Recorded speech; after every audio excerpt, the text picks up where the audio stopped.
देखिए, ये है भारत का नक्शा और ये है मणिपुर। मणिपुर राज्य भारत के पूर्वोत्तर भाग में स्थित है।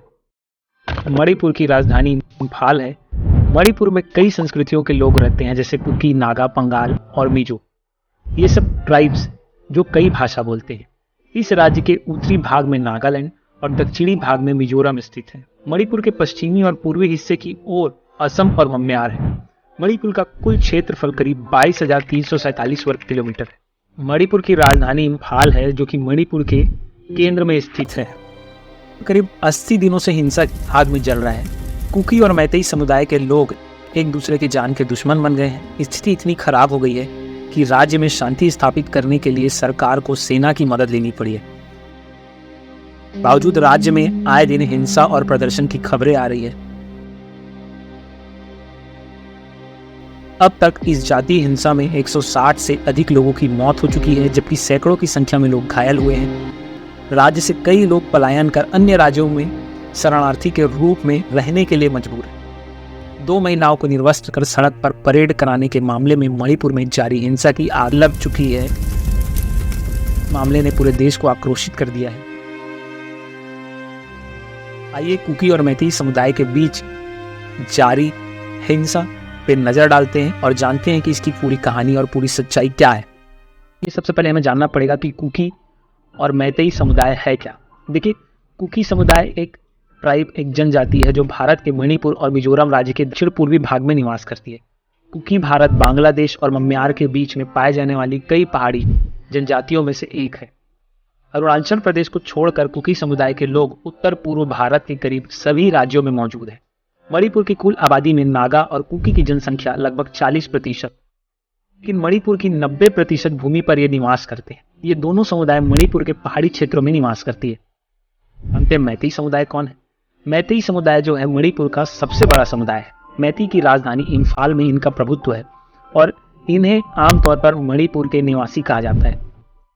2011 की जनगणना के अनुसार मैतेई समुदाय की आबादी का 4.6%। हालांकि इसके बावजूद मणिपुर की भूमि के लगभग 10% हिस्से पर ही इनका कब्जा है। मैतेई समुदाय के अधिकांश लोग हिंदू हैं, जबकि नागा और कुकी समुदाय में मुख्य रूप से ईसाई है। 2011 की जनगणना के अनुसार मणिपुर में हिंदुओं और ईसाइयों की आबादी लगभग 41% है। सियासी रूप से काफी मजबूत है ये मैतेई समुदाय। बड़ी आबादी के साथ साथ मणिपुर की सियासत में भी अपनी मजबूती पकड़े रखता है। राज्य विधानसभा में मैतेई का प्रतिनिधित्व अधिक है। यही नहीं, मौजूदा मुख्यमंत्री एन बीरेन सिंह भी मैतेई समुदाय से आते हैं। मैतेई अधिक शिक्षित हैं और राज्य के व्यापार और राजनीति में कुकी और नागाओं की तुलना से बेहतर प्रतिनिधित्व करते हैं। कुकी और मैतेई के विवाद का कारण क्या है? कुकी और नागा पारंपरिक रूप से एक दूसरे का विरोध करते आए हैं। हालांकि जब मामला मैतेई के खिलाफ आती है तो दोनों समुदाय के लोग एकजुट हो जाते हैं और यही कारण है कि मैतेई समुदाय को दोनों से घृणा होता है। वर्तमान में मैतेई और कुकी के बीच संघर्ष की वजह आरक्षण है। कुकी समुदाय सरकार की एसटी सूची में शामिल है, लेकिन मैतेई नहीं। मैतेई समुदाय के लोग लंबे समय से अपनी जाति को एसटी में दर्जा देने की मांग कर रहे हैं सरकार से। दूसरी ओर कुकी और नागा का आरोप है कि विकास के रूप में अधिकांश मैतेई समुदाय को मिलता है। विवाद तब और बढ़ गई जब हाई कोर्ट ने राज्य सरकार से मैतेई समुदाय को एसटी जनजाति में शामिल करने के लिए केंद्र को प्रस्ताव भेजने को कहा। कुकी और नागा मैतेई को एसटी का दर्जा देने के खिलाफ। उनका मानना है कि अगर मैतेई को एसटी का दर्जा मिल गया तो उन्हें जरूरत से ज्यादा नौकरियां और लाभ मिलने लगेगा। इस कारण ये लड़ाई ड्रग्स और जमीन से भी जुड़ी हुई लड़ाई है। जैसे ड्रग्स की लड़ाई, मणिपुर में अफीम की खेती, अवैध खेती जबरदस्त तरीके से होती है। मणिपुर में लगभग 15,500 एकड़ की जमीन पर अफीम की खेती होती है। इसमें से 13,000 एकड़ से ज़्यादा जमीन जब कुकी चीन समुदाय के लोग अफीम की खेती करते हैं। करीब 23,000 एकड़ जमीन पर नागा खेती करते हैं। बाकी 35 एकड़ जमीन पर दूसरे समुदाय के लोग अफीम की खेती करते हैं। सरकार ने 2017 में इसके खिलाफ क्रैकडाउन शुरू किया था। इसी महीने कुछ आंकड़े सामने आए थे। इसमें बताया गया कि 2017 से 2023 के बीच ड्रग्स के सिलसिले में किस समुदाय के कितने लोगों को गिरफ्तार किया गया। सामने आया कि राज्य ने एनडीपीएस एक्ट के तहत 2,500 से ज़्यादा लोगों को गिरफ्तार किया गया। इनमें से 873 लोग कुकी चीन समुदाय के थे, 1,000 से ज़्यादा लोग मुस्लिम थे और 381 लोग मैतेई समुदाय के थे। 181 लोग दूसरे समुदाय के थे। मणिपुर यूनिवर्सिटी के प्रोफेसर अनमोल दिलीप कुमार सिंह ने न्यूज एजेंसी को बताया कि कुकी समुदाय लंबे समय से अफीम की खेती करते आ रहे हैं, जिसकी वजह से मणिपुर में बड़ा ड्रग कल्चर खड़ा हुआ है। लेकिन जब सरकार ने उसे नष्ट कर दिया तो समुदाय में आक्रोश पैदा हो गया और हिंसा शुरू हो। जमीन की लड़ाई में मणिपुर में अभी जो हिंसा हो रहा है उसे कब्जे की जंग ही माना जा रहा है। इसे ऐसे समझिए कि मैती समुदाय की आबादी यहाँ 53% है, लेकिन वो सिर्फ घाटी में बस सकते हैं। वहीं नागा और कुकी समुदाय की आबादी 40% है और वे पहाड़ी इलाकों में कहीं पे भी बस सकते हैं। मणिपुर में एक कानून है जिसके तहत आदिवासियों के लिए कुछ खास प्रावधान किए गए हैं।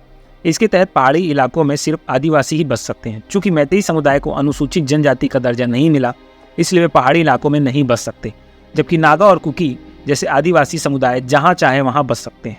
अब नागा कुकी समुदाय को इस बात की चिंता है कि अगर मैतेई को भी एसटी दर्जा मिल गया तो उन्हें पहाड़ी इलाकों में रहने और बसने की कानूनी इजाज़त मिल जाएगी। ऐसे में उन्हें अपनी ज़मीनें छीनने का डर है। मैतेई यहाँ सबसे बड़ा समुदाय है। मैतेई समुदाय का तर्क है कि इतनी बड़ी आबादी होने के बावजूद उनका दबदबा सिर्फ 10% इलाके पर है, जबकि 40% इलाके दूसरे समुदाय का कब्जा है। मैतेई समुदाय की ओर से मणिपुर हाई कोर्ट में याचिका दायर की गई थी कि इसमें उन्हें एसटी जाति का दर्जा मिले। याचिका दलील की गई थी कि 1949 में मणिपुर भारत का हिस्सा बना था।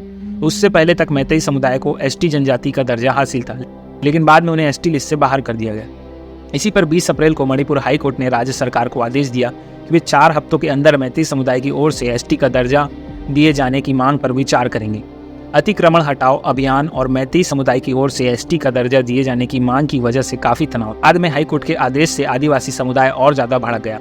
All tribal student union Manappuram की ओर से निकाली गई थी। इसमें कुकी और नागा समुदाय के लोग शामिल थे। आदिवासी संगठन ने इस रैली का ऐलान किया था।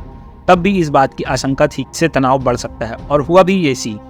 इस रैली में आदिवासी और गैर आदिवासी समुदाय भिड़ गए। पुलिस को आंसू गैस के गोले दागने पड़े। हालत इतने बेकाबू हो गई कि सेना और पैरामिलिट्री फोर्स के जवानों को भी उतारना पड़ गया। मणिपुर में महिलाओं को निर्वस्त्र करके घुमाने की घटना राज्य की राजधानी इम्फाल से लगभग 35 किलोमीटर दूर आंगपोकपी जिले के गांव बी फिनोम में हुई। ग्राम प्रधान द्वारा दर्ज कराई शिकायत के मुताबिक 4 मई शाम लगभग 3 बजे 900 से 1000 की संख्या में कई संगठनों से जुड़े हथियारबंद लोग बी फिनोम गांव में जबरदस्ती घुस आए। पहले तो हिंसक भीड़ ने सभी घरों में तोड़फोड़ की और कीमती सामान लूटने के बाद चल संपत्तियों को आग के हवाले कर दिया। शिकायत के मुताबिक भीड़ ने तीनों महिलाओं को उनके कपड़े उतारने के लिए मजबूर किया।